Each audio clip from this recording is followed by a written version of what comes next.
बिस्मिल्लाहिर्रहमानिर्रहीम अस्सलाम वालेकुम। डियर स्टूडेंट्स, उम्मीद है कि आप सब खैरियत से होंगे। My name is Adeel Mehboob, I am lecturer in computer science. आज की इस वीडियो में चैप्टर नंबर 1 की एक्सरसाइज हम डिस्कस करेंगे। इसमें स्पेसिफिकली दो क्वेश्चंस हमने करने हैं, क्वेश्चन नंबर 1 और क्वेश्चन नंबर 2। रिमेनिंग जो क्वेश्चंस हैं वो हम नेक्स्ट लेक्चर में कर लेंगे, क्योंकि हमने हर क्वेश्चन को डिटेल से डिस्कस करना है। क्वेश्चन नंबर 1 और 2 फिल इन द ब्लैंक्स और MCQs हैं।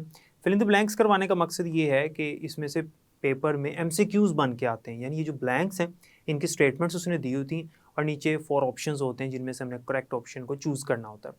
और जो MCQs हैं वो तो आते ही हैं, तो इसलिए हमने ये वाले क्वेश्चंस जो हैं वो डिटेल से डिस्कस करने हैं। इसमें वही कॉन्सेप्ट्स यूज़ होंगे जो आपने इस पूरे चैप्टर में पढ़ा। तो चलते हैं लेक्चर की तरफ। फिल इन द ब्लैंक्स सबसे पहले करते हैं। ये जो फिल इन द ब्लैंक्स हैं ये आपके बोर्ड के पेपर में MCQs बनकर आ जाती होती हैं, इसलिए आपने इनको अच्छी तरह से देखना है, समझना है, फिर आपको इंशाल्लाह इसकी चीज़ समझ आ जाएगी।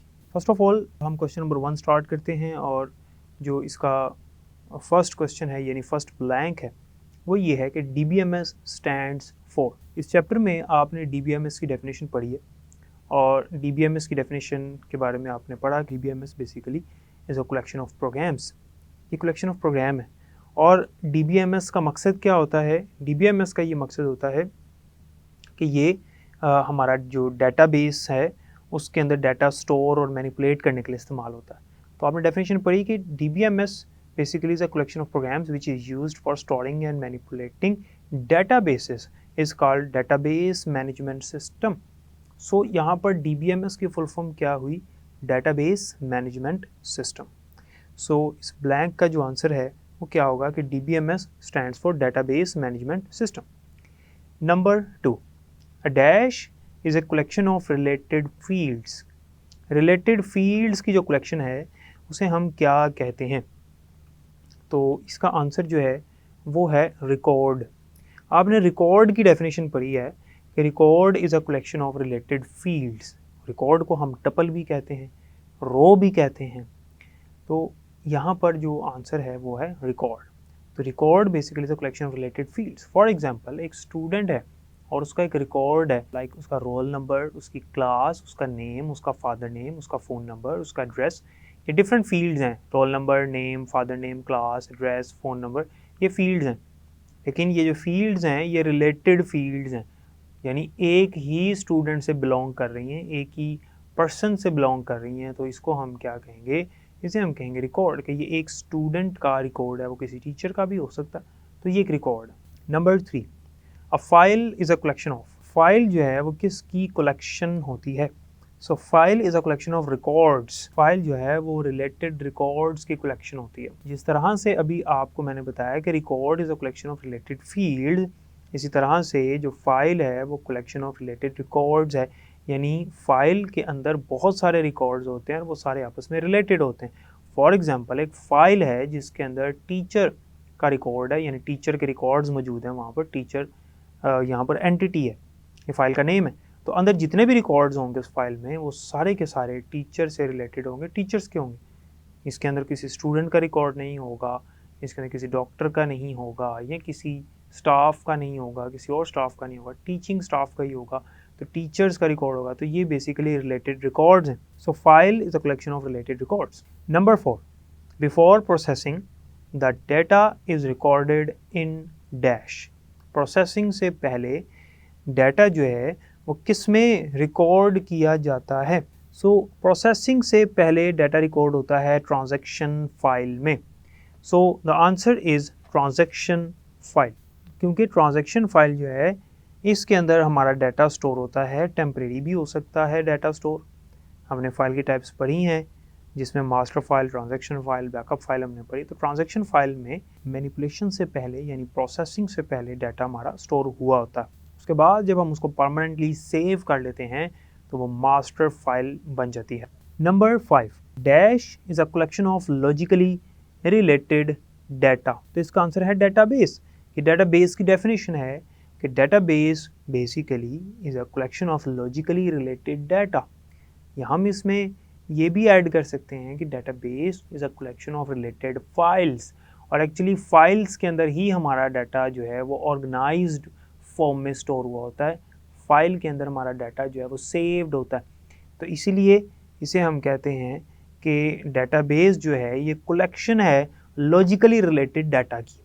लॉजिकली डाटा को रिलेट किया होता है हमने, और जितना भी रिलेटेड डाटा होता है वो एक जगह पर सेव होता है। एक कंपनी का डाटाबेस है फॉर एग्जांपल, और वो कंपनी जो है, हम फर्ज कर लेते हैं एजुकेशन कंपनी है।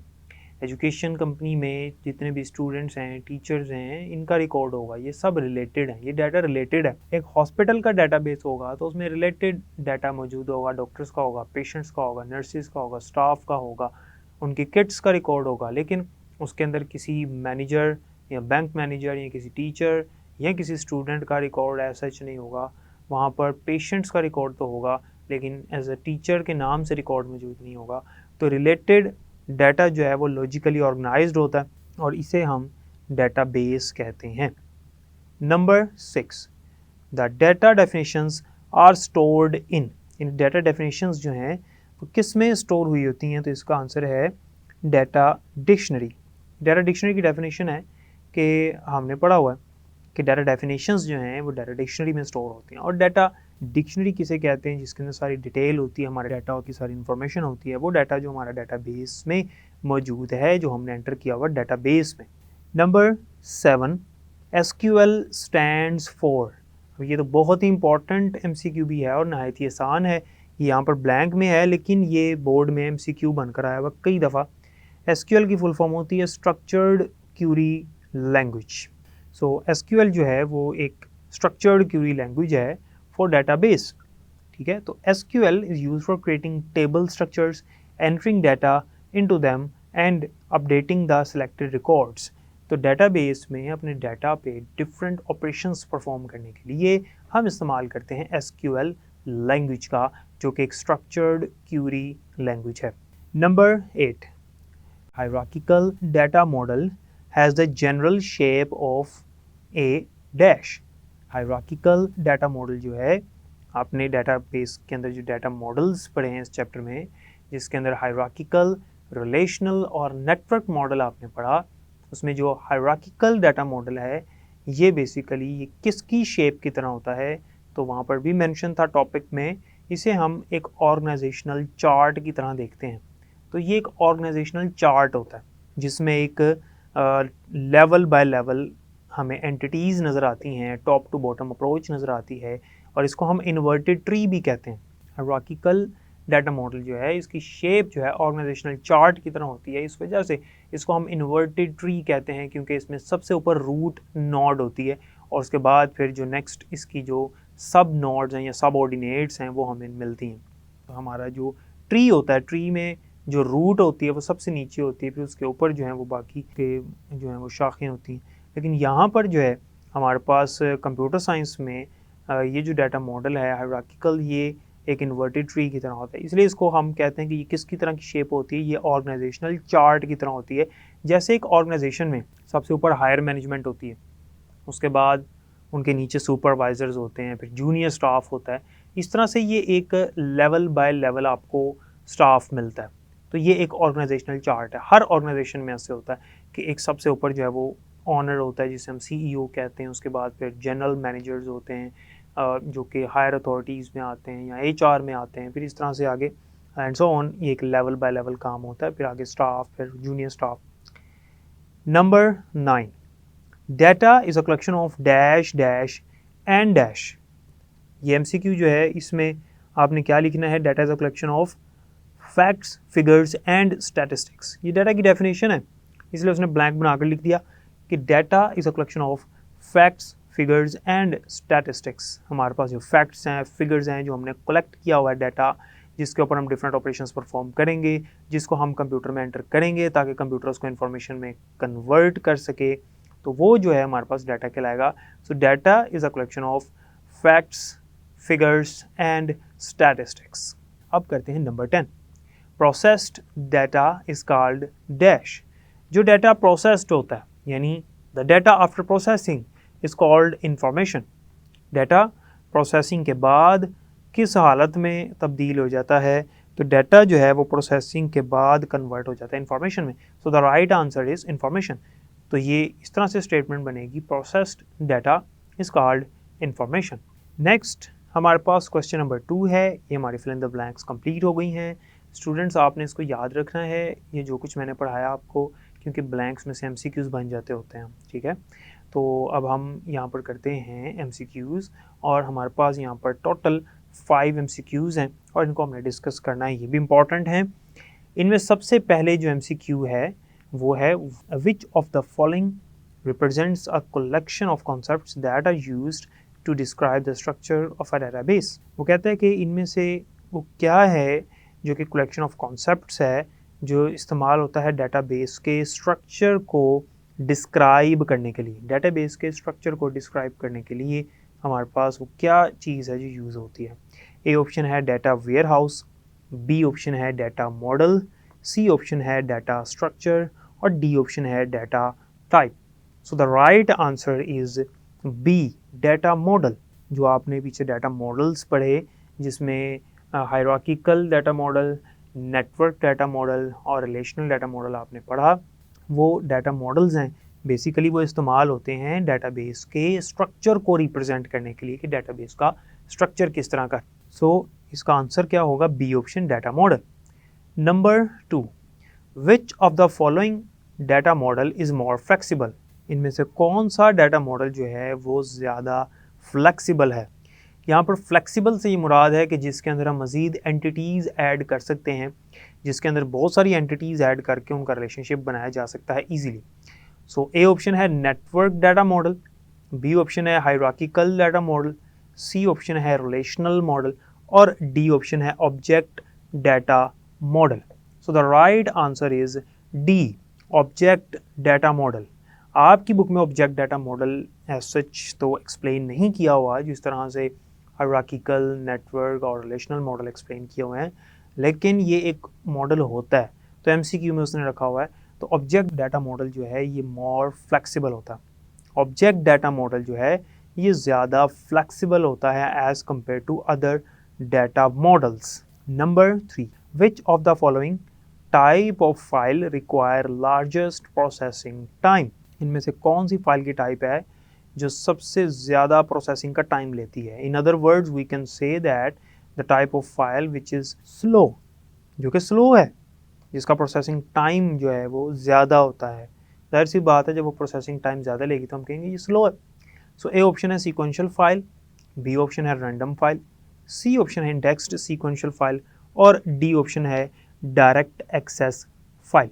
सो the right answer is sequential file, A option. Sequential file क्या होती है, रैंडम फाइल क्या होती है। देखें, सीक्वेंशियल फाइल ऐसी फाइल होती है जिसमें हमारा डाटा जो है वो एक सीक्वेंस में, एक तरतीब में स्टोर होता है according to the addresses, according to the indexes. इसमें हमने किसी भी रिकॉर्ड को एक्सेस करना है, किसी भी डाटा को एक्सेस करना है, तो उससे पहले जितने भी रिकॉर्ड्स या डाटा मौजूद है हमें उससे गुजरना पड़ेगा वन बाय वन।